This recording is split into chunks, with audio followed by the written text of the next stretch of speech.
En uno que es invisible, espiritual, donde se operan poderes sobrenaturales, y el otro visible, natural, donde los poderes están limitados. Ahora, ¿cuál es el punto? La palabra aire es importante. Veamos la palabra aire en cuanto al mundo natural. Fíjese muy bien. Veámoslos primeramente del punto espiritual. Me interesa más este punto espiritual. Yo no sé si usted alguna vez ha estado en un culto, o en una iglesia, o en un servicio, y de repente usted siente el ambiente pesado, como que usted siente que algo en el mundo espiritual está bloqueando el fluir de la presencia de Dios, como que algo se opone a la manifestación de Dios, y usted comienza a preguntarse, ¿qué estará pasando en esta iglesia? ¿Habrá pecado oculto? ¿Habrá problemas en el músico? ¿Habrá problemas en la persona que está presidiendo? Pues no, quizás no. Quizás lo que está ocurriendo es lo siguiente, fíjese muy bien. Número uno, tiene que entender que un demonio espiritualmente nunca puede entrar en un templo. Es como que alguien me preguntara, doctor Ruiz, ¿un cristiano puede ser poseído por un demonio? ¿Sí o no? Mi respuesta sería no. ¿Por qué? Porque la única forma en que un cristiano puede ser poseído por un demonio es que se descuide espiritualmente, que abra una gran puerta o hasta inclusive una pequeña puerta, y el demonio entonces penetraría y dominaría a este cristiano. Es decir, la única forma que un demonio puede poseer a un cristiano es descuido espiritual. De no ser así, no lo puede poseer, pero sí lo puede influenciar. Recuerde que la posesión es interna. Muy bien, como decíamos, la posesión es interna, la influencia es externa. Es decir, un cristiano no puede ser poseído internamente, pero sí puede ser influenciado externamente. En otras palabras, un demonio no lo va a poseer, pero sí lo puede influenciar. Dolores de cabeza, de repente fuertes movimientos externos.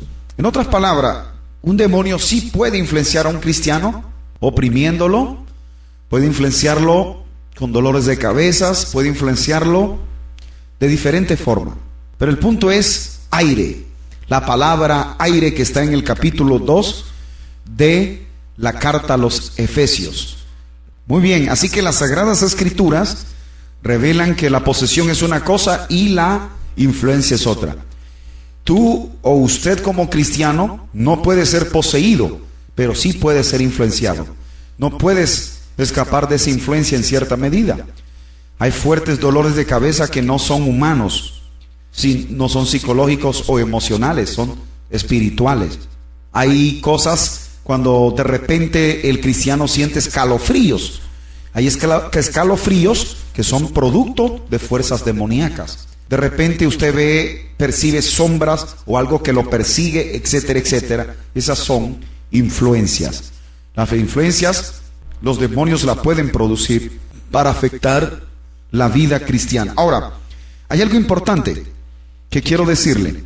La palabra aire de manera tal que hace que los demonios no puedan entrar en cuanto al ambiente espiritual, en espíritu, en un templo.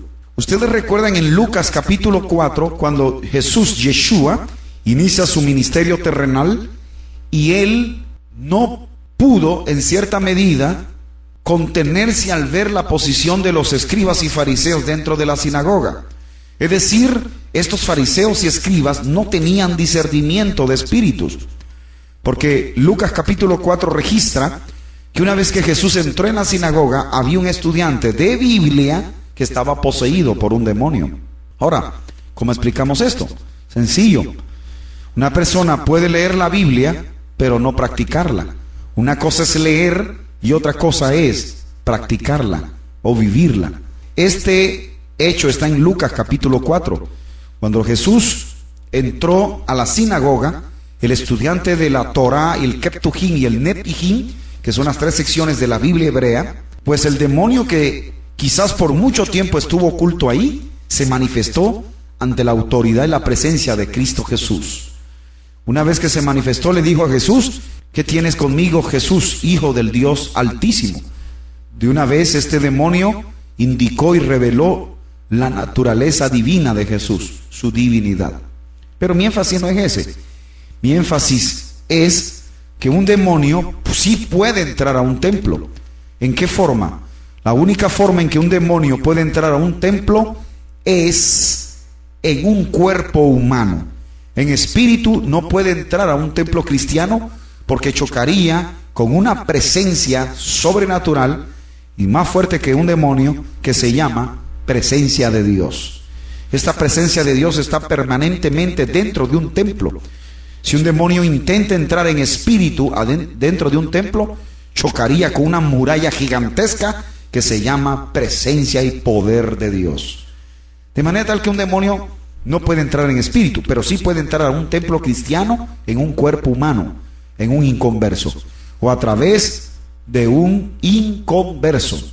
Por eso es que muchas veces, cuando hay servicios y liturgias cristianas pentecostales, muchas veces no hay manifestaciones de Dios, etcétera, etcétera, debido a que hay un demonio que pudo haber entrado en un cuerpo humano, está dentro del templo y está causando fricción, oposición, está causando molestias en el mundo espiritual, y esto está haciendo que sea difícil la adoración y la alabanza al Dios eterno. Ahora, ¿cómo puedo entonces eliminar esta influencia? ¿Cómo puedo sacar esta influencia y que entonces el servicio a Dios sea maravilloso? Pues es sencillo. Número uno, tiene que usted buscar y usar el poder de la alabanza. Note que no hablo de adoración. Adoración es una cosa y alabanza es otra. Tiene que activar y utilizar el poder de la alabanza. La Biblia dice: Dios habita en la alabanza de su pueblo. Y número dos, tiene que usar el poder de la oración. Una vez que usted ora y alaba, provoca la presencia de Dios a favor tuyo. Recuerde, la presencia de Dios no se pide, se provoca. ¿Para qué vas a pedir algo que es inmutable y permanente aquí en la tierra y donde tú estás? Dios no se pide, su presencia no se pide, se provoca. Provóquela con el poder de la oración y la alabanza. El mundo espiritual quedará invadido de esa gloria divina, y entonces la fuerza maligna o lo que estaba impidiendo el fluir del Señor será aniquilado, exterminado y expulsado.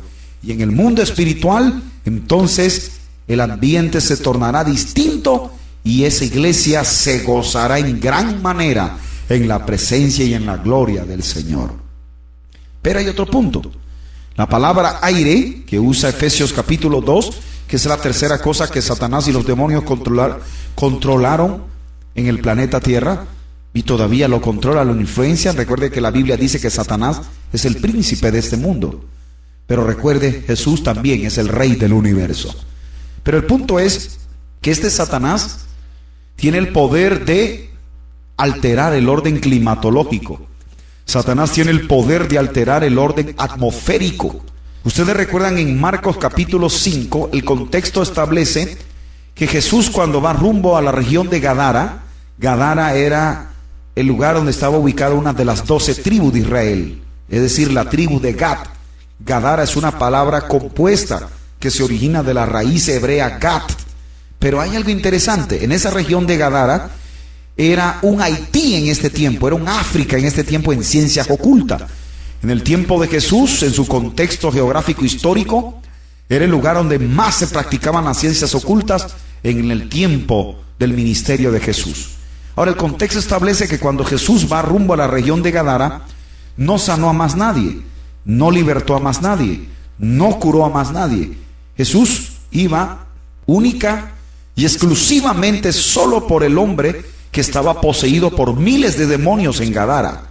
Ahora, hay predicadores que dicen que cuando Jesús va rumbo a Gadara, Dios estaba probando la fe de los discípulos. Yo discrepo con esa posición. No estoy de acuerdo. ¿Por qué? Porque para mí Jesús o Dios en cierta medida no estaba básicamente probando la fe de los discípulos. Había algo más que eso. Por ejemplo, el endemoniado que estaba en Gadara, según la Biblia en Marcos 5, tenía una legión Una legión se componía, según el contexto greco-romano, por 6.000 soldados, 6.000 soldados romanos. Es decir, una legión se componía por 6.000 personas que eran guerreros o soldados romanos. Espiritualmente hablando, el endemoniado de Gadara tenía aproximadamente 6.000 demonios dentro de sí. Lo que puede haber ocurrido aquí es lo siguiente: quizás de los 6.000 demonios, 3.000 de ellos se ponen de acuerdo y dicen: hemos percibido, detectado que un ser muy poderoso se aproxima en el mar de Galilea. Hagamos algo. 3.000 quédense aquí en este cuerpo, y los otros 3.000 viajemos al mar de Galilea y desencadenemos un viento de tempestad, no para hundir a los discípulos porque son insignificantes para nosotros, sino hundir al ser que viene en la proa, que sí tiene el poder para sacarnos a todos en segundos de este cuerpo de este hombre en Gadara. De manera tal que me parece ver a 3.000 demonios viajar a una gran velocidad por el mar de Galilea y desencadenan un viento de tempestad tan grande que el barco literalmente comienza a hundirse. Ahora, hay predicadores que dicen que Dios aquí estaba probando a los discípulos. Para mí no. Dios no estaba probando a los discípulos. Los demonios tenían que hundir la embarcación no por causa de los discípulos, sino por causa del ser que venía en la embarcación, que se llamaba Jesús, que sí tenía el poder para sacarlos a todos de este hombre que estaba poseído por ellos en Gadara. Entonces, ¿cuál es el propósito de los demonios? Hundir la embarcación para hundir a Jesús. Ahora, los discípulos van donde Jesús y le dicen: maestro, perecemos, nos hundimos. Recuerde algo: cristológicamente Jesús intrínsecamente era Dios, extrínsecamente era hombre. Como Dios sabía perfectamente todo lo que estaba ocurriendo, como hombre estaba esperando la actitud y la reacción de los discípulos. Efectivamente, los discípulos van donde Jesús y se para. Una vez que se para en la proa, yo siempre he tenido una tesis teológica por toda mi vida y que de hecho la voy a mantener y sustentar siempre. ¿Cuál es mi tesis? La siguiente, escúchala muy bien, no lo olvide. Satanás es el ser más bruto del universo. Te lo repito, Satanás es el ser más bruto, cabezón, torpe del universo. ¿Por qué? Porque ¿cómo se le ocurre a Satanás atacar a Jesús cuando Jesús fue el creador del mar y el viento? Es decir, Satanás trata de atacar a Jesús con algo que el mismo Jesús lo había creado. Me parece ver al viento y a la mar, cuando ve a Jesús en la proa, pegar tremendo frenazo. Y cuando pega el frenazo, el viento y el mar, le dice uno al otro: oye, ¿no es ese que está ya parado en la proa el que nos creó? ¿No es ese el que nos hizo? Y Satanás nos está alterando, influenciando para ir donde alguien que fue el que nos creó. Por lo tanto, Satanás es bruto porque estaba tratando de utilizar algo que el mismo Jesús, como palabra creativa, lo había hecho. Cuando Jesús se para en la proa y dice al viento y a la mar: calla y enmudece, el viento y el mar se sometieron ante la gran autoridad en la persona de Jesús. Y la palabra calla y enmudece, las dos más importantes aquí es la palabra calla, que en el griego original implica autoridad aplicada para revelar la misma y hacer sentir a lo otro que Él es su dueño y amo. Es decir, Jesús es dueño y señor de la naturaleza. Ahora, hay algo interesante. Satanás no pudo derribar la embarcación y todo lo demás, porque Jesús es señor de la creación, es dueño de la creación. Una vez que Jesús llega a la playa de Gadara, los demonios toman el cuerpo de aquel hombre y lo arrodillan. No se arrodillaron los demonios porque los demonios no tienen rodilla. Los demonios lo que hicieron fue que arrodillaron a aquel hombre enfrente de Jesús para indicarle los demonios a Jesús que se rendían ante su poder y autoridad. Porque tienes que entender, hermano, que Cristo Jesús posee todo el poder y la autoridad sobre todo el reino de las tinieblas. Ahora, aquí hay algo interesante. Los demonios hacen arrodillar al hombre en gesto de que reconocían la autoridad y el señorío de Jesús sobre ellos. Y hablaron los demonios y le dijeron: no nos eches fuera, no nos mandes fuera de tiempo al abismo. Pero hay algo interesante. Satanás y los demonios pueden alterar el orden climatológico, pueden alterar el orden atmosférico.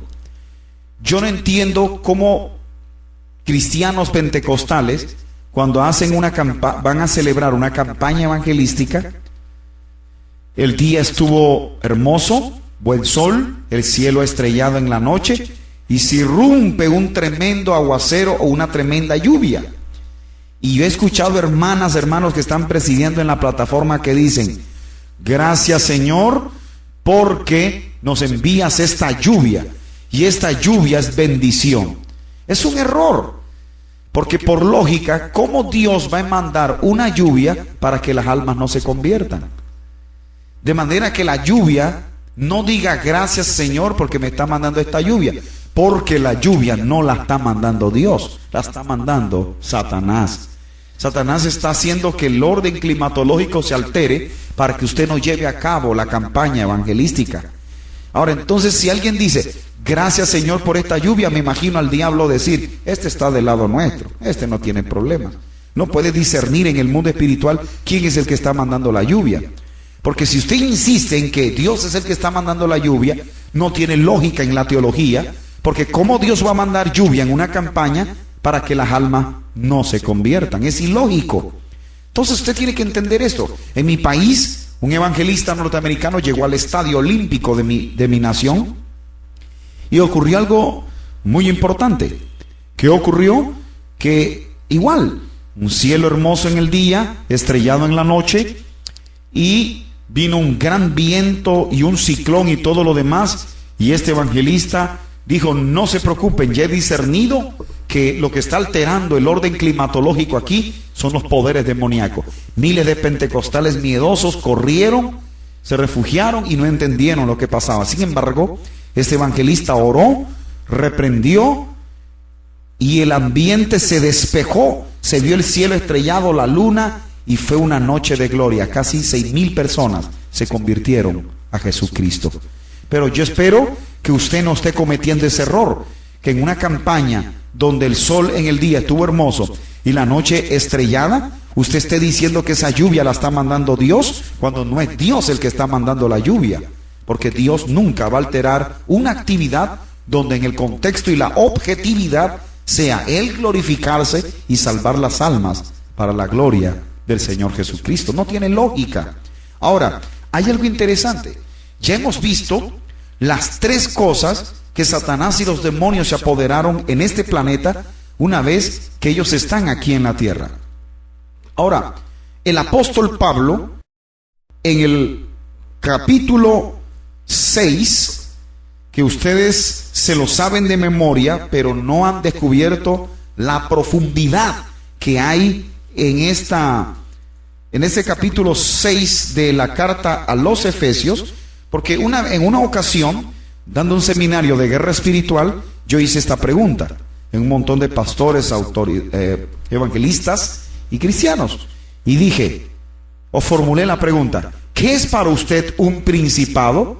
Y se me quedaron viendo con los ojos de chihuahualote. Entonces, nunca me respondieron. Una hermana salió por allá: es un príncipe. Sí, hermana, yo sé que es un príncipe, pero no me ha dicho nada. Otro hermano salió: no, es una cosa alta que tiene fuerza. Hermano, yo no sé de qué me está hablando, si es el hombre abominable de las nieves o qué.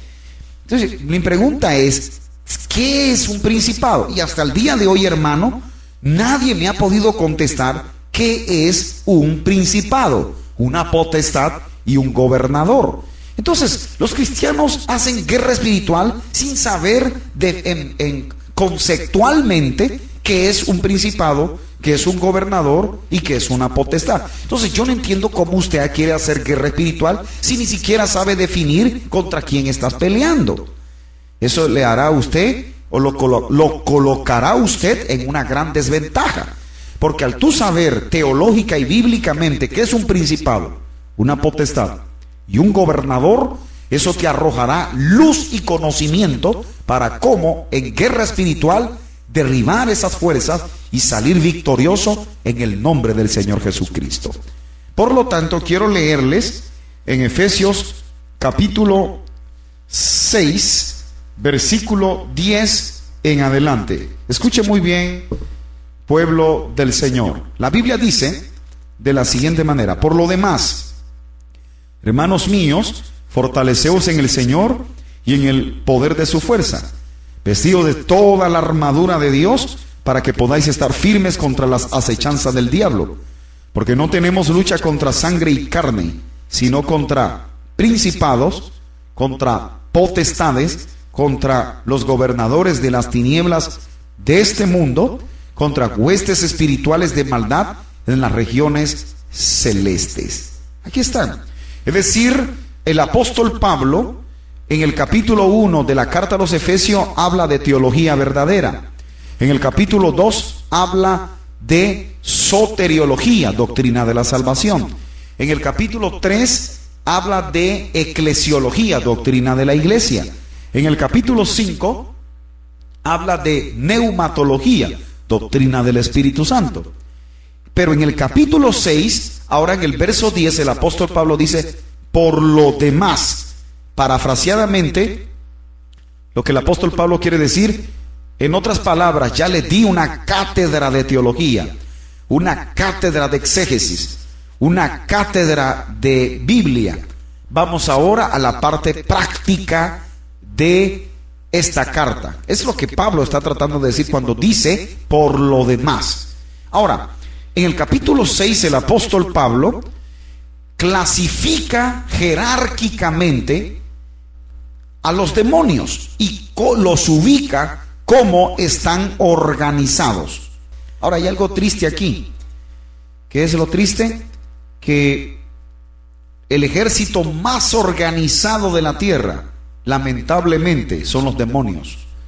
Jesús dijo en una ocasión que si los demonios se dividen entre sí mismos, su reino ha llegado a su fin. Sin embargo, la iglesia no. El ejército, o el único ejército que mata a su propio soldado, es la iglesia. Por ejemplo, un hermano ve a otro hermano herido en la guerra espiritual. ¿Sabe qué hace ese hermano? Mira a los dos lados, toma el rifle, se cerciora que no hay nadie viéndolo, y en vez de levantar a ese cristiano que está herido en combate, lo termina de matar y le mete un balazo. El único ejército que mata a su ejército es la iglesia. Los demonios no. Según los evangelios, en sus registros, los demonios están bien organizados. Pero en Efesios capítulo 6, ahora nos da la clasificación jerárquica y organizada de los demonios. Y Pablo los coloca como principados, potestades, gobernadores y huestes de maldad en las regiones celestes. Número 1, el principado, o la palabra principado, viene del griego arce, que significa el dominio de una autoridad que logra su objetivo para extender su reino sin límites e indefinidamente. Es decir, el principado toma una nación entera, extiende sus reinos sin reserva y sin limitaciones para llevar a cabo sus propósitos tácticos y específicos. La palabra potestad viene del griego dinamis, que significa, traducido, poder. De manera tal que nunca diga que los demonios no tienen poder. Sí tienen poder, pero está limitado, porque Dios tiene poder, pero es ilimitado, es infinito. La palabra potestad griega es dinamis, que traducido es dinamita, que es la que se encuentra en 1:8 en el libro de los Hechos, capítulo 1, verso 8. Potestad significa en griego dinamis, lugar donde se coloca una dinamita o un poder para romper algo y lograr su objetivo. Eso es una potestad. 3, está el tercer demonio jerárquico, que es el gobernador, que viene del griego epnarces, que significa algo que se establece y que rige su reino de abajo hacia arriba y se prolifera entonces. En otras palabras, el gobernador comienza a reinar de abajo de la tierra hacia arriba para enlazarse con la potestad y entonces extender el reino de las tinieblas. Y el cuarto es la hueste. La palabra hueste viene del griego estratia, que la traducción literal significa ejércitos. De hecho, la palabra ejército viene de la palabra hebrea Sebaot. Por eso el Antiguo Testamento en hebreo dice Yahvé Sebaot, el Señor de los ejércitos. Ahora, aquí algo interesante. No olvide esto que le voy a decir. Es vital para que lo maneje en guerra espiritual. El principado domina y gobierna una nación. La potestad domina y gobierna los estados de esa nación. El gobernador domina y gobierna los municipios de esos estados. Y las huestes espirituales de maldad son los únicos que cautivan y poseen cuerpos humanos. Nunca diga que un principado, una potestad y un gobernador poseen cuerpos humanos, porque el día en que yo le escuche a usted diciendo eso, le doy un cocorrón en la cabeza. ¿Por qué? Porque teológicamente hablando, un principado, una potestad y un gobernador no pueden poseer cuerpos humanos debido al poder jerárquico que tienen estos demonios. Si estos tres poseyeran un cuerpo humano, el cuerpo humano estallaría en 1000 pedazos por el tipo de jerarquía que los está poseyendo. De manera tal que si usted escucha a un hermanito que le gusta mucho la yunética y la rodillética y comienza a decir, ay, mire ese señor que vaya, está cargado de principado, pues ayude a ese hermano y dígale, hermano, usted está chiflado, ahí no hay principados y potestades. El principado, la potestad y los gobernadores son demonios tácticos, son demonios territoriales. Ahora, las huestes espirituales de maldad en regiones celestes, esas regiones celestes del primer cielo, los celestitos que usted ve ahí donde está la capa de ozono, esos son los que sí poseen cuerpos humanos, se asientan en los cuerpos humanos, en miles de ellos, que son lo que la Biblia le llama espíritus inmundos o demonios, en palabras sencillas, y estos son los que cambian y alteran la conducta y la personalidad de un ser humano. Estos demonios son millones, trabajan debajo de la tierra, sobre la tierra, primer cielo y segundo cielo. Ahora, aquí hay algo interesante.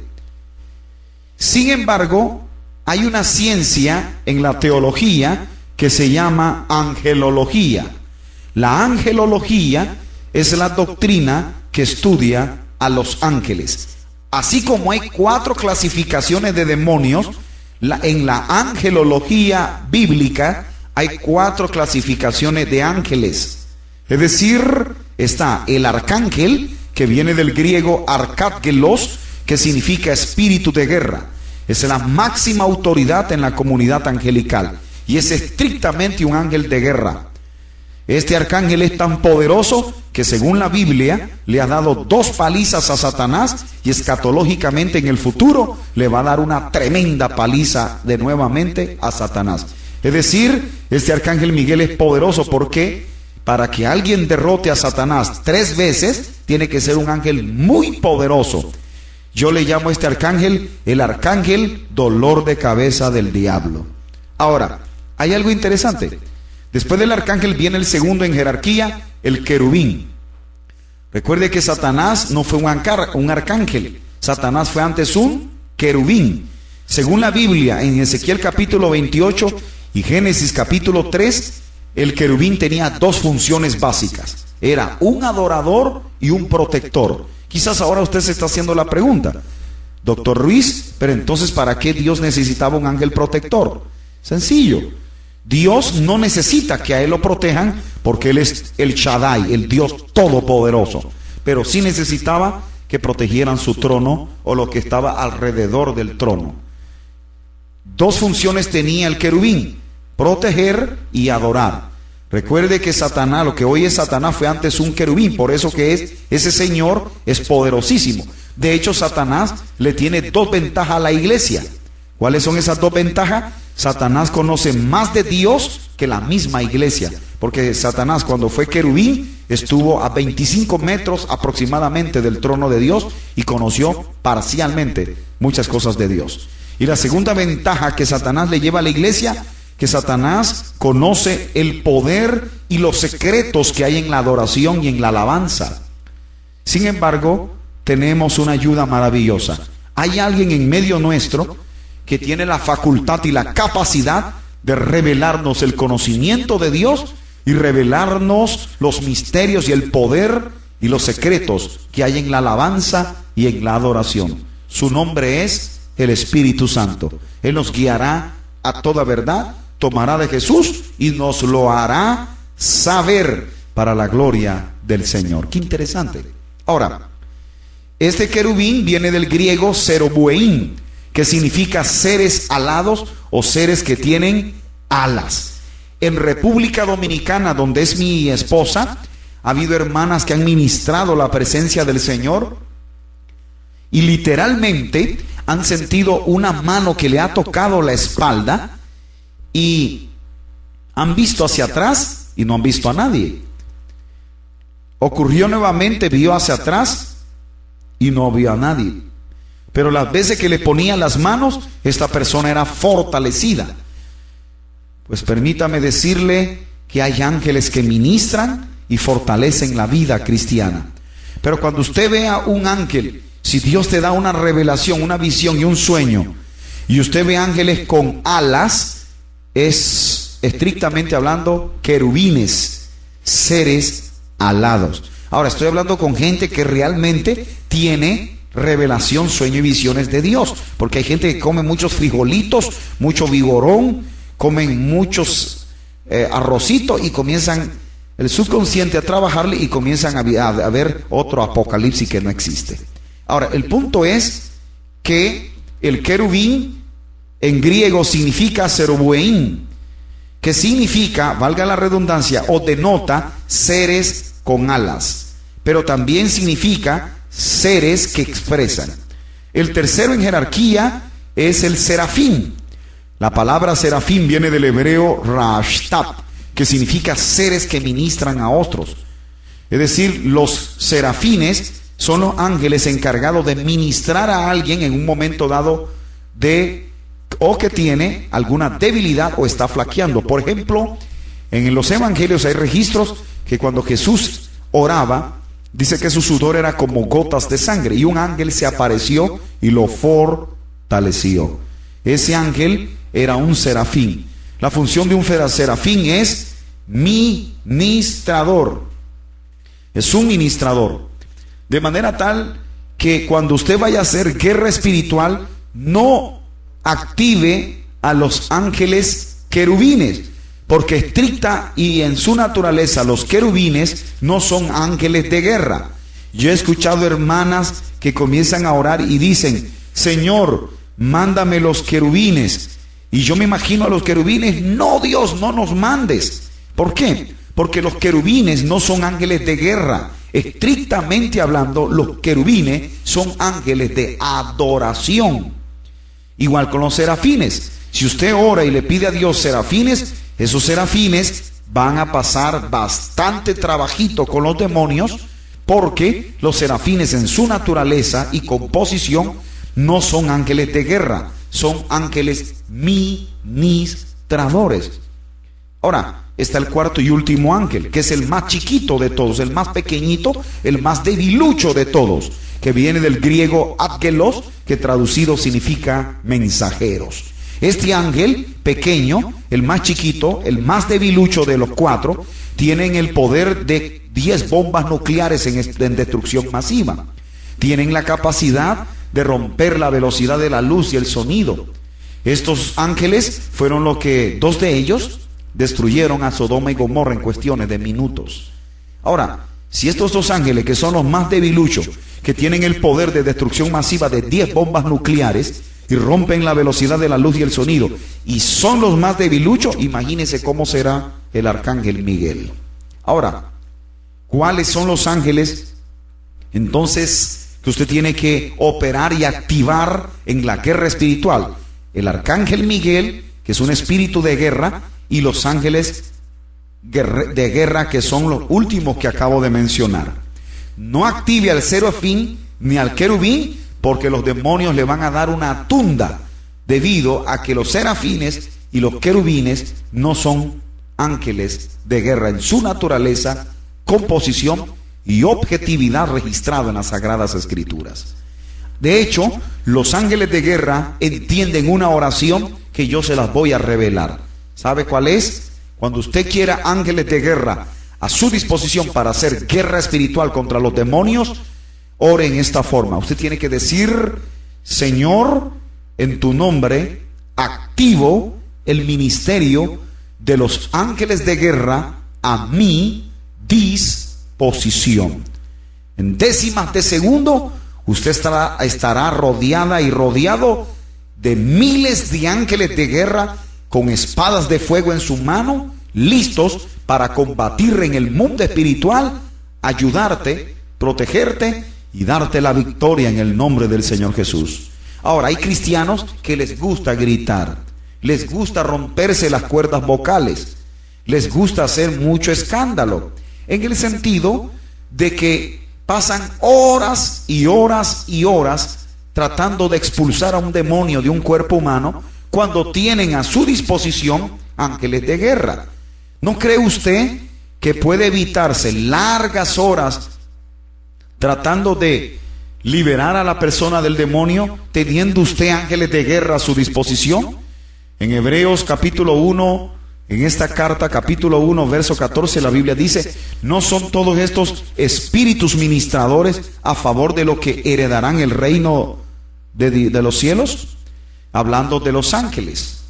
De manera tal que usted tiene a su disposición miles de ángeles de guerra. Úselos, actívelos. ¿Por qué quiere romperse las cuerdas vocales? De hecho, yo teologizo un poquito y siempre he dicho algo: nunca vi a Jesús para expulsar a un demonio gritando. Jamás vi a Jesús gritando para echar fuera un demonio. Ahora hay gente que le gusta pegar gritos de Tarzán y piensan que entre más gritos pegan, más sugestionan al demonio. Y el problema está en que la autoridad y la unción no está en el grito. La autoridad y la unción está en tu consagración y en tu vida de santidad delante de la presencia de Dios. Nunca olvide eso. Por otro lado, quiero decirle algo: los demonios y Satanás existen. Ahora, hay tres palabras que usted tiene que aplicar en el mundo espiritual contra los demonios, que tienen un poder y un impacto tremendo contra el reino de los demonios. Son tres palabras que usted tiene que aplicar. ¿Cuáles son esas tres palabras? Primero, antes de decírsela, yo le hago estas preguntas. ¿Cuál de estas tres palabras usted aplicaría en el mundo espiritual contra los demonios para que usted salga exitoso en el nombre de Jesús? ¿Reprender, atar o echar fuera? ¿Cuál de las tres usted utilizaría? Repito: reprender, atar o echar fuera. Saque sus propias conclusiones, pero yo se las voy a dar ordenadamente. Si usted me aplica estas tres palabras en el orden en que van a ir, teniendo usted su vida en santidad o bajo consagración al Señor, le garantizo que no hay un demonio que quede por delante de usted, y usted saldrá absoluta y totalmente en victoria sobre todo el reino de los demonios. La primera palabra que usted tiene que aplicar en el mundo espiritual es la palabra atar. Atar. ¿Por qué atar? Porque si usted dice: en el nombre de Jesús, demonio tal, te reprendo, en cierta medida hay cierto poder o autoridad en esa palabra de reprensión. Pero ¿cuál es el problema? El demonio se va pero regresará de nuevo porque no está atado. Ese es un gran problema que miles de cristianos no han entendido. Ahora, si usted dice en el nombre de Jesús, demonio tal, te ato, ocurre algo maravilloso. La palabra para atar es eos, que tiene 3 connotaciones. Significa paralizar, neutralizar, inoperar. Es decir, que cuando usted dice en el nombre de Jesús, demonio X tal, te ato, el demonio que se estaba moviendo en el mundo espiritual quedó paralizado, neutralizado, inoperante en el mundo espiritual. La segunda palabra que tiene que aplicar después de atar es reprender. La palabra reprender teológicamente implica el peso de una autoridad aplicada para darte a respetar. Y la tercera palabra que tienes que aplicar es echarlo fuera. Una vez que lo echas fuera, el omnipoder de Dios toma al demonio y lo ubica en un lugar o en una sección del infierno que se llama, o la Biblia le llama, las regiones secas. Ahora, yo he escuchado gente que ayuna y ora y todas estas cosas, que dicen que cuando van a expulsar un demonio o están expulsando un demonio de un cuerpo, yo he escuchado a esas hermanas que dicen: diablo, te piso, te machuco, te reviento, te pateo, costalazo, tercera cuerda, WWF, toma, toma. Y después le dicen al demonio: te me vas. Y para colmo, entonces al final le dicen: y te mando al abismo, ¿oíste? Y si no te vas, tú vas a ver. Ahora, eso es un error. En ninguna parte de la Biblia Dios te manda a mandar al demonio al abismo. A mí me parece ver a San Pancracia diciendo: diablo, te echo fuera y te me vas al abismo. Y me parece ver al Padre sentado en el trono. Aquí hay algo extraño. Déjame ver cuántos tronos y cuántas divinidades hay aquí arriba. Ok, Padre, Hijo, Espíritu y San Pancracia. 4 divinidades. ¿Qué es lo que trato de decirte, hermano? Que el único que puede decidir dónde va un demonio después que sale de un cuerpo humano es Dios, porque es divinidad. Y usted no es divinidad. Para usted mandar un demonio al abismo, usted tiene que ser, estrictamente hablando, una divinidad. Judas dice que cuando el arcángel Miguel contendía por el cuerpo de Moisés, dice la Biblia que el arcángel solo dijo que el Señor te reprenda, no lo mandó al abismo. Ahora, ¿quién es usted para mandarlo al abismo? Me avisa cuando tenga esa divinidad, porque entonces estaría Padre, Hijo, Espíritu y San Pancracia. Esto sería un desastre. 4 divinidades. Ahora, yo espero que el que me esté escuchando no esté haciendo eso, ¿verdad? Mandando al hombre al abismo, porque ese no es su función. Su papel como iglesia, el cuerpo místico de Cristo, es atar, reprender y echarlo fuera en el nombre de Jesús. Ahora, aquí hay otro problema. Yo he escuchado predicadores que dicen: Satanás, yo te mando, yo te reprendo, yo y yo. Es un error, porque si tú dices yo, estás metiendo tu ego, estás metiendo tu yo, estás metiendo tu personalidad, y el demonio te va a decir: bueno, Jesús me puede echar, pero tú no. Y es cierto, un ser humano no puede echar fuera, no puede expulsar, no puede atar, no puede reprender, es decir, no puede tener éxito en el exorcismo o guerra espiritual contra un demonio, porque es ser humano, y un demonio tiene superioridad a un ser humano, porque tiene poderes o fuerza sobrenatural. Por lo tanto, su yo elimínelo y meta el yo de Cristo. Yo espero que el que me esté escuchando no esté diciendo: yo te mando diablo, yo te mando Lucifer. Elimine su yo, deje su ego a un lado y deje el yo de Cristo. Le recomiendo que use el nombre de Jesús, el yo de Cristo. Es decir, le recomiendo que siempre diga: en el nombre de Jesús, te ato, te reprendo y te echo fuera en el nombre de Jesús, y será exitoso. Ahora hay otro detalle. ¿Cuál es el otro detalle? Todo demonio tiene nombre africano. No hay un demonio que no tenga nombre africano. Todos tienen nombre africano. Por ejemplo, está el demonio que se llama Orichanyá, Palomayombe, Yemayá, Papachangó, Siete Trueno, Macumba, Cumbanda, Quimbanda, Vudú, Changó. Todos son nombres africanos. Lo que ocurrió fue que, según el contexto histórico geográfico del capítulo 10 de Génesis, ahí la Biblia registra el primer hombre que Satanás inspiró para que se convirtiera el primer hombre en practicar las 1200 ciencias ocultas que hay en el planeta Tierra. Es decir, este fue el primer hombre que Satanás inspiró para que se trayeran al planeta desde África la macumba, la quimbanda, la cumbanda, el vudú, la hechicería, la santería, el ocultismo, el mentalismo, la quiromancia, cartomancia, el rosacrucismo, la metafísica, etcétera, etcétera. De manera tal que hay un hombre que está en el Génesis capítulo 10, que fue el que Satanás inspiró para traer estas ciencias ocultas. ¿Qué hombre fue? ¿Qué hombre pudo haber hecho eso? ¿Quién fue el primer brujo, santero, curandero? ¿Quién fue el primer hombre que Satanás usó para traer estas ciencias ocultas y que llegó hasta África? ¿Y cómo llegó hasta África? Pues ese hombre se llama Nimrod. Nimrod es hijo de Cus. Cus es hijo de Cam. Lo que ocurrió fue que el contexto histórico y geográfico nos da luz para entender algunas cosas. Por ejemplo, los descendientes de Cam, es decir, Cus, Misraim, Fut y Lut, se fueron hacia la parte sur de Israel. Cruzaron Israel y llegaron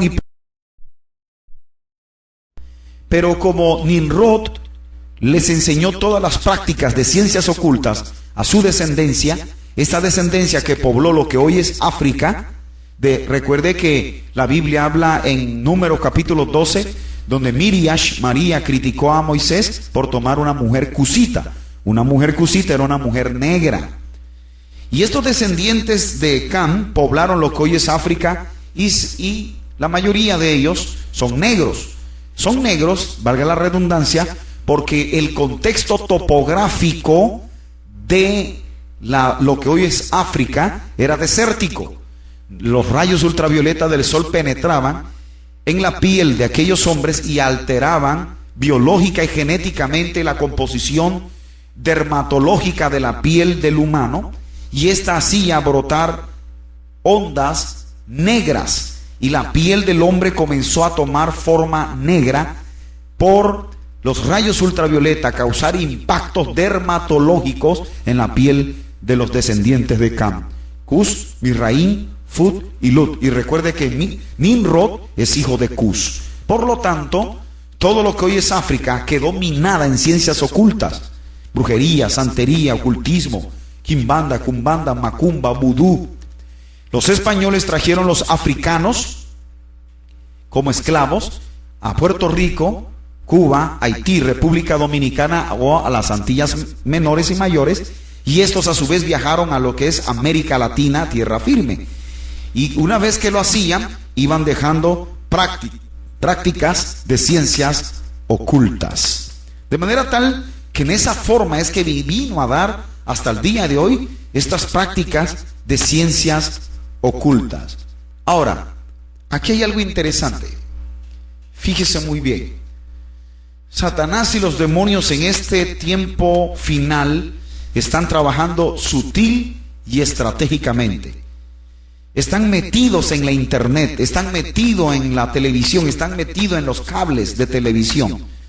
Ojalá que los padres que me estén escuchando o estén escuchando este estudio bíblico profundo acerca de la guerra espiritual, pues no estén permitiendo, estén permitiendo que los niños estén viendo cómicas o muñecos como Goku o Dragon Ball Z, muñecos como G.I. Joe, muñecos parecidos a estos que prácticamente son altamente satánicos o diabólicos, igual que Pokémon. Cada nombre de estos personajes tiene un nombre demoníaco, y cada vez que el niño lo invoca, lo menciona, lo invoca. Una vez que lo invoca, el demonio cautiva al niño y trastorna su personalidad y su conducta y lo pone rebelde contra Dios y rebelde contra sus padres. Ahora, quiero enseñarles pragmáticamente cómo usted debe prepararse para hacer guerra espiritual. Yo quiero leerle en el libro de Éxodo, capítulo 15, versículo 3. La Biblia dice en el versículo 1 y verso 3 de la siguiente manera: entonces Moisés y los hijos de Israel entonaron este cántico al Señor. Verso 3 dice: el Señor es varón de guerra. Qué interesante. El Señor es varón de guerra. En otras palabras, la misma naturaleza de Dios se caracteriza por ser un Dios de guerra. Quiere decir que el cristiano que pretenda servirle a Dios tiene que también tener un espíritu o una actitud de guerra. Nadie que pretenda servirle al Señor no puede hacerlo fuera de este contexto. Tienes que tener un espíritu de guerra. ¿Por qué tú crees que cuando Dios buscó al que iba a suplantar a Moisés, no buscó a un purruco, a un chonchito o a un viejito? ¿Por qué tú crees que Josué, un muchachito de 21 años de edad, suplantó a un semejante gigante espiritual llamado Moshe, que es hebreo y traducido es Moisés? Pues, ¿sabe por qué? Porque Dios necesitaba la fuerza, la agilidad, la intrepidez y la valentía de un joven. Si Dios hubiera buscado a un purruco, a un chonchito, en mi país purruco y chonchito es un viejito. Imagínese un viejito en el contexto cuando ya Israel tenía que conquistar Canaán y entonces iba a tener grandes guerras y batallas. Entonces imagínese si Dios hubiera buscado un viejito, otro viejito que hubiera suplantado a Moisés con una jabalina en la mano o con un arco en la mano. De aquí que tirara ese viejito el arco o la flecha, ya lo hubieran matado, porque hubiera sido lento y tedioso por su edad. Dios buscó a Josué. ¿Por qué Josué? Porque era joven. ¿Por qué joven? Porque este joven tenía un espíritu de guerra. Josué, cuando usted tenga tiempo, lea sistemática y exhaustivamente todo el libro de Josué y va a ver guerra espiritual en plena acción. Josué tenía un espíritu de guerra. Era un guerrero. De manera tal que si usted quiere hacer guerra espiritual, tener éxito en la guerra espiritual, número uno, tiene que entender que usted sirve a un Dios de guerra. Dios es un ser guerrero. De hecho, lo que me gusta de este ser guerrero llamado Dios es que no ha perdido una sola batalla. Todas las ha ganado. Y número dos, el que pretenda servir a Dios, al Señor, tiene que desarrollar de alguna u otra forma un espíritu de guerra. Ahora, ¿qué trato de decir? Usted como guerrero de Dios, como guerrera de Dios, usted tiene que tener una previa preparación integral. Tiene que estar preparado para hacer guerra espiritual. Yo le voy a dar prácticamente un listado o varias formas como un guerrero de Dios se prepara en la guerra espiritual. Pero antes de eso quiero decirle algo. Trate siempre de saber los nombres de los demonios. Tiene más efectividad usando el nombre de Jesús, atando, reprendiendo, echando fuera, y usted conociendo el nombre del demonio. Por ejemplo, el demonio que hace que los jóvenes caigan en fornicación, el demonio que hace que los matrimonios, uno de los dos, caiga en adulterio, el demonio que provoca lujuria, laxivia, deseo incontrolable, tiene un nombre ese demonio y es africano. Recuerde, todo demonio, tiene nombre africano. El demonio el nombre del demonio que acabo de mencionar se llama Metre Celí en africano. Metre Celí significa el demonio de la lujuria y la laxivia. Por darle otro ejemplo, el demonio de la miseria y la ruina y la peste, ese demonio se llama Papa Changó. Papa Changó es el demonio de la miseria, la ruina y la peste. Y así sucesivamente. Por darle otro ejemplo, otro nombre de otro demonio es Palomayombe. El demonio que se llama Palomayombe es el demonio que causa terror, pánico, angustia. Por ejemplo, yo no sé si alguna vez usted ha estado en su casa, está de lo mejor comiendo, viendo televisión, y de repente algo cae en el techo y comienza a caminar. ¡Pac! ¡Pac! ¡Pac! ¡Pac! ¡Pac! Y entonces una hermana que es valiente cierra un ojo y el otro lo deja abierto, porque ella es valiente. Y de repente esa hermana se acuesta y ella dice que es muy valiente y tiene un ojo cerrado y el otro abierto. Es valiente, ¿verdad? Pero el punto es, ese demonio se llama Palomayombe. Ese demonio se fusiona con el brujo o la bruja, el santero o la santera, ya en niveles superiores. Así como el Espíritu Santo toma el cuerpo de una persona y en un momento dado lo puede trasladar, como lo hizo con Felipe, el evangelista Felipe en el libro de los Hechos, así el demonio puede fusionarse con el brujo o la bruja, santero o santera, etcétera, etcétera, y fusionarse y lo hace levitar y lo hace caer en el techo.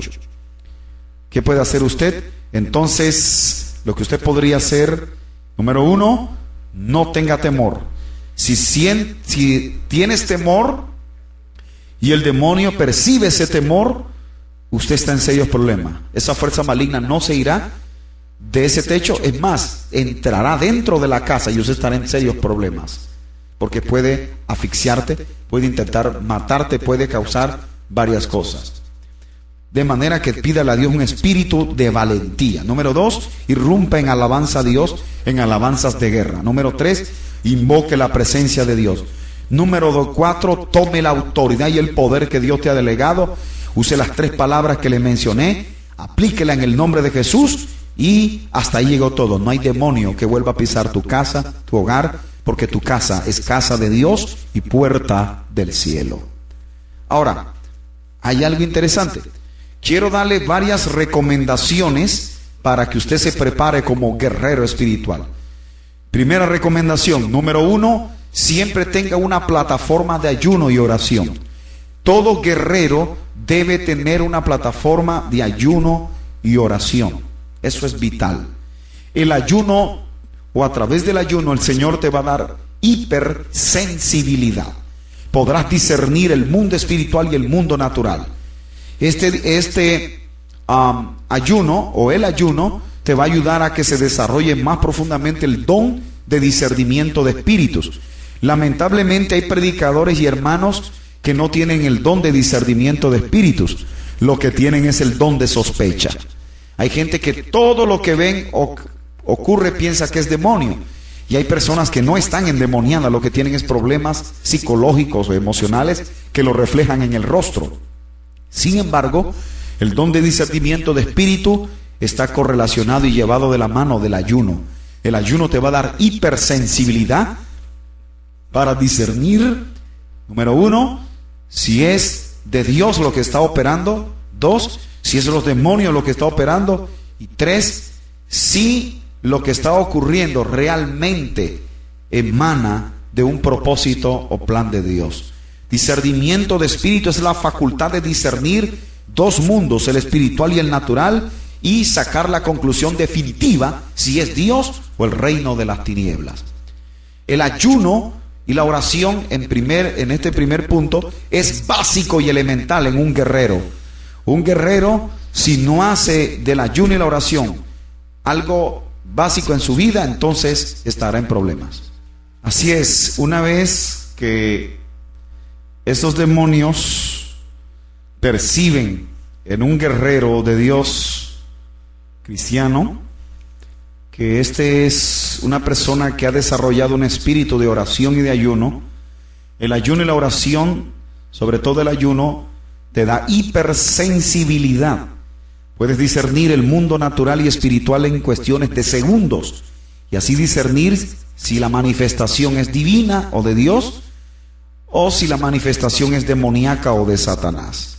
De manera tal que la primera recomendación es que un guerrero debe tener una plataforma continua y sólida de ayuno y oración. Número 2, la segunda recomendación es que cuando vaya a ministrar a un endemoniado, la persona siempre debe tener aceite. El aceite es importante. Ahora, una hermana cometió un error.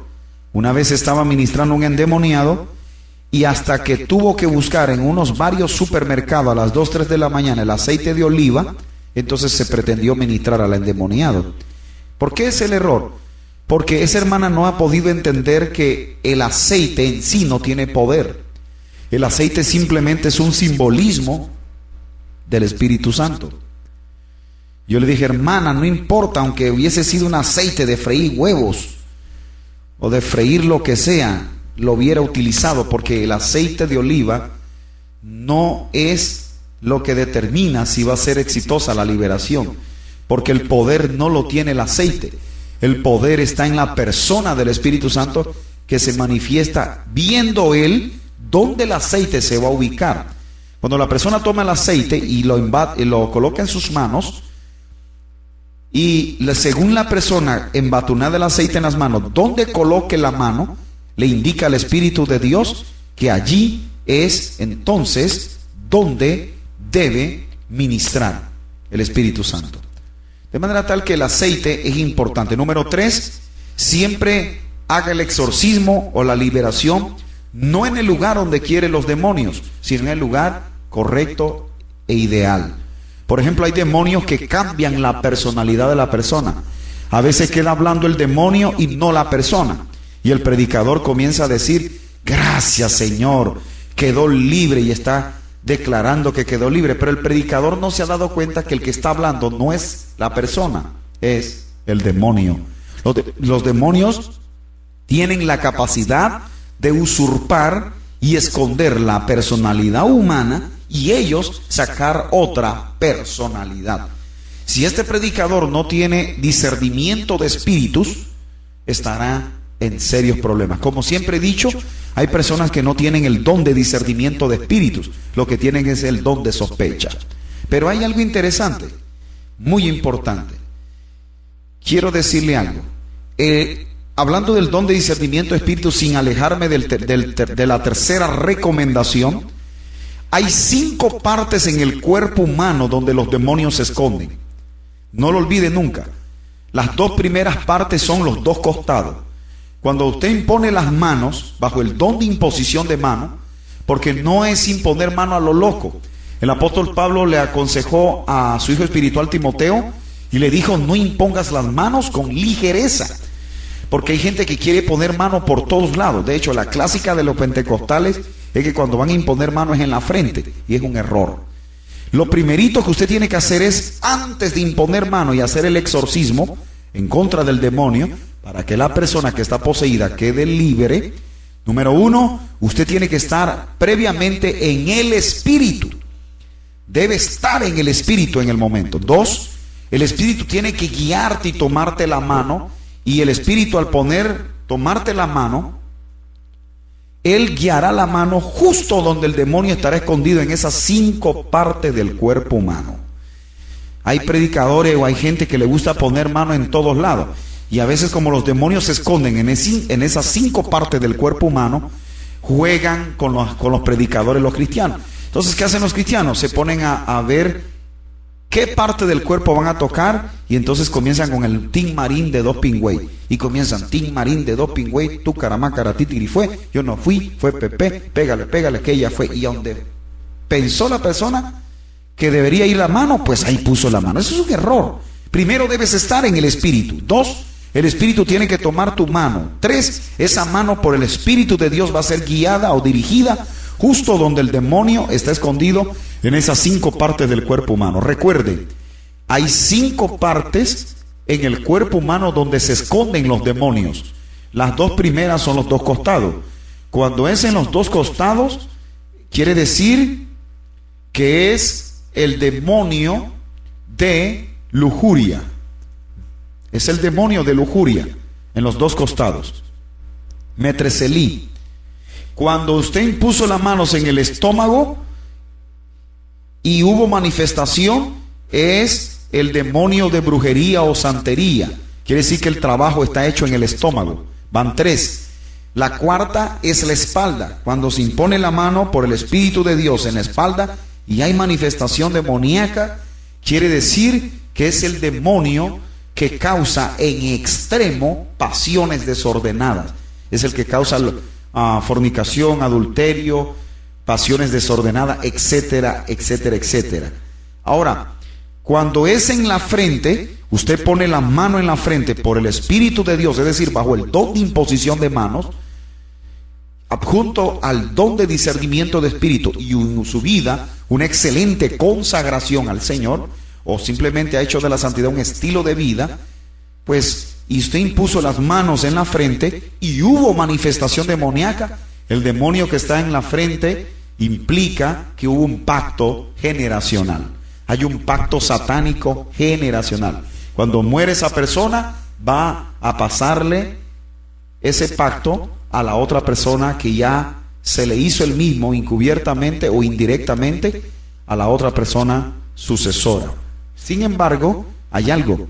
Cuando esa persona viene a Cristo Jesús, sea el primero o el segundo, ninguno de los pactos lo va a alcanzar, porque la sangre de Cristo tiene el poder suficiente para romper el pacto satánico y se crea un nuevo pacto, el más glorioso, un pacto con Dios en Cristo Jesús, Señor nuestro. Ahora, algo interesante. Entonces estamos con la tercera recomendación, el aceite. Utilícelo. Cuarta recomendación es que cuando usted vaya a ministrar un endemoniado, trate de discernir quién está hablando, si el demonio o la persona. Hay personas que han cometido este error. El demonio usurpó la personalidad de la persona, habla el demonio tomando la vocecita de la persona y dice: no, quiero que me lleven a tal casa, a tal lugar, de tal esquina. Y resulta que cuando entra a la habitación está el grupo Kiss con la gran lengua afuera, está Cristo con la cabeza hacia abajo y los pies arriba. Entonces usted va a ministrar a un endemoniado en un lugar más difícil todavía. En sí, el exorcismo va a ser difícil, pero el ambiente donde te llevó el demonio hace que la administración sea más difícil todavía. Por lo tanto, en esta cuarta recomendación, le recomiendo que nunca ministre a un endemoniado en el lugar que el demonio quiere. ¿Dónde lo debe ministrar? En el templo. Busque un templo cristiano. ¿Por qué? Porque si usted se cree Superman o super espiritual y lo lleva a la casa suya, de repente habrán personas carnales o inconversas en su casa que cuando usted está ministrando al endemoniado, los demonios saldrán. Una vez que ellos salen, ellos comienzan a ver para todos lados y comienzan a mirar qué cuerpo humano pueden meterse y que lógicamente no esté bien delante de la presencia de Dios. Yo he visto niños poseídos por demonios, he visto gente que le gusta estar asomándose y mirándose cuando están haciendo exorcismo, es que comienzan a ver con los grandes ojotes grandotes aquel espectáculo y resulta que ya no solamente queda el trabajo del que se está ministrando, ahora hay que ministrar al que estuvo asomándose, y eso es un doble problema. Entonces, eso es importante. Quinta recomendación: cuando usted vaya a ministrar a un endemoniado, nunca lo haga con los ojos cerrados, porque los demonios le van a conectar el ojo, lo van a quiñar el ojo, lo van a golpear, porque una persona endemoniada toma los brazos o los pies de la persona y comienza a forcejear. Yo he visto con mis propios ojos las veces que he estado en Dominicana, en Puerto Rico, en Haití, en países que son potencias en ciencias ocultas, que han lanzado a personas, hombres musculosos, hombres que son fisiculturistas, los demonios han lanzado, lógicamente usando el cuerpo que tienen poseído, a personas fuertes físicamente como si fueran muñecos. Entonces hay personas que quieren ministrar endemoniado con los ojos cerrados. En una de esas, cuando los abra, va a tener el ojo con un moretón grandote como un boxeador. Nunca ministra un endemoniado con los ojos cerrados, ábralos, siempre tenga los ojos abiertos. Eso es muy importante. Número 5. La quinta recomendación es: cuando vaya a ministrar un endemoniado, tenga un grupo de 10 personas. Una de las ministraciones, o creo que es la administración más agotadora y de desgaste físico es la administración de un endemoniado. Siempre tenga un grupo de 10 personas. Cuando está acabando uno y se agotó físicamente, pues hay 9 esperando con grandes fuerzas físicas y grandes fuerzas espirituales. Siempre tenga un grupo de 10 personas. No se crea súper espiritual que solita o solito lo va a hacer, porque puede salir ridiculizado. Número 6, cuando vaya a ministrar un demonio, siempre tenga un aparatito o una grabadora o alguien que esté ministrando la alabanza. En la alabanza hay un poder sobrenatural que opera de Dios en el mundo espiritual, que repercute en el mundo natural y controla a los demonios. Y sin mucha cosa, Dios habitando en la alabanza, se libera la persona cautiva por el demonio. Número 7, séptima recomendación: cuando vaya a ministrar a un endemoniado, es importante que usted no tenga temor. Escúchelo muy bien, deje el temor. Hay gente que le tiene miedo a los demonios. Personas que cuando los demonios se manifiestan y ponen aquella gran voz gruesa, cristianos le tienen miedo. Y una vez que los demonios le tienen miedo, cuando los demonios perciben miedo en un cristiano, se hacen más fuertes todavía. ¿Y sabes qué? Comenzarán a decirte cosas que son reales, a veces que son mentiras. Hay demonios que te dicen o te tratan de sugestionar diciéndote: tú no puedes conmigo, cuando ellos saben que tú puedes con él. Tú no vales nada cuando tú sabes que tú vales. Pero muchas veces dicen cosas que son reales. De hecho, a los pastores en América Latina yo le he dicho: ¿quieren saber cómo anda la vida espiritual de toda una congregación? Mándelos a ministrar a un endemoniado. Si no van, es porque están mal delante de la presencia de Dios. De manera tal que cuando en esta séptima, cuando vaya a ministrar a un endemoniado, siempre es bueno que acceda a estos principios, a estos pasos. Número 8, octava recomendación: cuando vaya a ministrar a un endemoniado, es importantísimo que usted tenga el bautismo en el Espíritu Santo. El bautismo en el Espíritu Santo va a acrecentar o a retrofortalecer la autoridad y el poder previa que ya Cristo te ha dado como el Señor y Salvador de tu vida. Necesitas el bautismo en el Espíritu Santo, cuya evidencia inicial es hablar en otras lenguas. Esto es vital.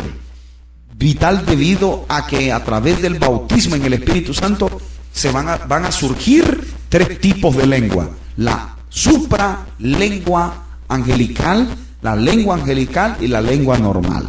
La lengua normal es cuando usted irrumpe a hablar en lenguas y son idiomas. En Hechos capítulo 2, lo que se vio ahí fueron idiomas. El contexto lo dice: les oímos hablar en nuestras lenguas las maravillas de Dios. El otro tipo de lengua, según 1 de Corintios capítulo 14, habla de lenguas angelicales.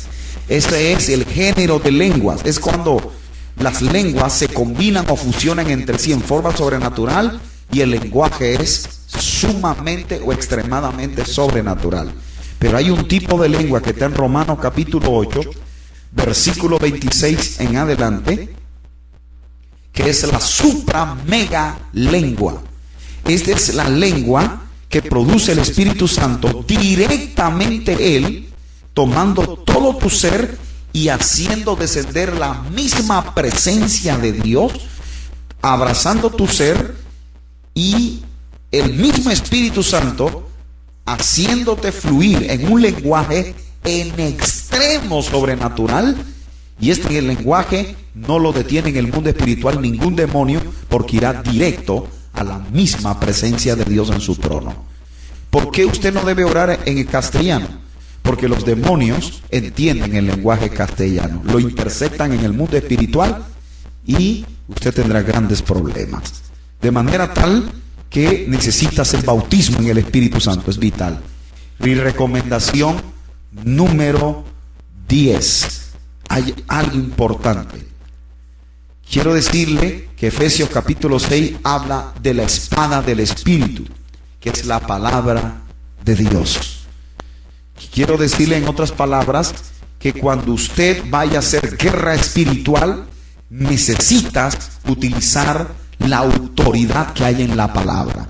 La Biblia dice, según los registros que hay en los evangelios, que muchas veces Jesús expulsó a los demonios con la palabra o por la palabra. Tienes que tomar la autoridad que hay en la palabra que Dios te ha delegado. Ahora, les digo algo, a mí me gusta esto. Siempre he tenido una tesis. Hermano, hermana, nunca lo olvide en su vida. Cuando Satanás te acuerde tu pasado, acuérdale su futuro. Nunca lo olvides. Te lo voy a repetir de nuevo. Cuando Satanás te acuerde tu pasado, acuérdale a él su futuro. Mientras él te quiere condenar, mientras él te dice que tú no sirves, que no vales nada, pues recuérdale a él que según la escatología que está en el Apocalipsis, ya Satanás por la eternidad está condenado, mientras tú en Cristo tienes vida eterna. Qué interesante. Esto me emociona en gran manera. Ahora, Satanás es bruto, es torpe y es un gran cabezón. Cuando tú estás bien delante de Dios y has hecho de la santidad un estilo de vida en ti, y Satanás te dice que tú no puedes, es porque él sabe que tú puedes. Cuando Satanás te dice que no tendrás riquezas, es porque sabe que tú tendrás riquezas. Cuando Satanás te dice que tu esposo no se convertirá, es porque él sabe que sí se convertirá. Cuando él te dice que tu familia no servirá a Dios, es porque él sabe que tu familia se convertirá a Dios. En otras palabras, tú tienes derecho legal de rechazar y revertir esa palabra, porque tu vida está en santidad delante de la presencia de Dios. El hecho de tú vivir solo en santidad y estar consagrado, todo lo que Satanás te diga realmente es al revés. Tu vida está próspera, bendecida, en victoria, en avanzada, en logro y en avance. Hermana, hermano, nunca olvides esto. Si tu vida está en santidad delante de Dios, todo lo que Satanás te diga es lo contrario, es al revés. Tómalo, créelo y aplícalo y verás la gloria de Dios. De manera tal que estas 10 recomendaciones son básicas, son importantes. Ahora, ¿cómo saber cuándo una persona realmente quedó libre del demonio? O sea, ¿cómo yo me doy cuenta? Después que ministré a un endemoniado, hice guerra espiritual, ¿cómo yo me doy cuenta realmente si la persona que tenía el demonio ya lo soltó, ya lo liberó, ya se fue? Le voy a dar 5 recomendaciones rápidas. Número 1, ¿cómo me doy cuenta?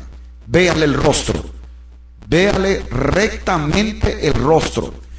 Cuando una persona queda libre de un demonio, realmente el rostro de la persona le muda a otro rostro. Es decir, el rostro de la persona cambia totalmente y se le ve como un brillo en el rostro a la persona, como algo cambiante, como una alegría, un gozo. Ese rostro cambiado es que en el interno de esa persona hubo un poder que lo impactó, que se refleja en lo externo de esa persona, su rostro. ¿Sabían ustedes que según lo que se ha impactado en el alma se refleja en el rostro? En otras palabras, el rostro es la parte extrínseca y visible más clara de saber cómo anda mi alma. Esto es profundo lo que estoy diciendo, pero hay algo interesante. Mire el rostro. Si usted ve en la persona un rostro que mudó a gozo, alegría, felicidad, etcétera, etcétera, esta persona fue libre totalmente del poder demoníaco. Número 2, la segunda forma de darme cuenta que una persona fue libre del poder del demonio es cuando clara y contundentemente la persona declara y confiesa que Jesucristo es su Señor y Salvador. Número 3, me doy cuenta cuando una persona queda libre del poder del demonio totalmente, cuando la persona se le comienzan a ver frutos de arrepentimiento y de liberación. En otras palabras, si una persona quedó endemoniada, vamos a empezar por aquí usando la lógica. Si una persona no está endemoniada, créame que el demonio nunca lo va a dejar ir a un culto, nunca lo va a dejar orar, nunca lo va a dejar ayunar, nunca lo va a dejar adorar,